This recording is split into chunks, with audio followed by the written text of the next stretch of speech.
তুমি পড়াশোনাটা কতটুকু করছো? কতখানি করছো গো? কালাম আমি মাস্টার্স পাস করেছি। উমায় গো, মাস্টারি না পাস করলে আমি ডাকছি? আমি জিগাইতাছি তুমি কতখানি পড়ছো? ওই যে বললাম আমি মাস্টার্স পাস করেছি। আমি বললাম সালাক মনে পছন্দ করি, তো ও তো সালাকে আমি পছন্দ করি না। আমি তোমারে জিগাইতাছি তুমি কতখানি পড়ছো? মাস্টার্স করেছি। আচ্ছা, আমার কি গন্ডমূর্খ পাইছো? হ্যাঁ, আমি গন্ডমূর্খ। আমি কিছু তো পড়ালেখা জানি না। আমি করে মক করে দস্তখত করতারি।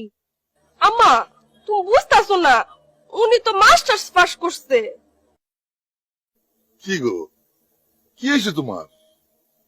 বুঝলাম পারছি, এই মাস্টারে তোমরা দুজনে কাজ করেছে। আচ্ছা, মাস্টারি ফাইনাল, তোমার সাজি ফাইনাল। জি কালাম, জি জি জি। কালি মাস্টারি ফার্স্ট দিলি হইব, ম্যাট্রিক ফার্স্ট তো করণ লাগবো নাকি? ম্যাট্রিক ফার্স্ট দিছো তো? It's the motherfucking Eagle Double G.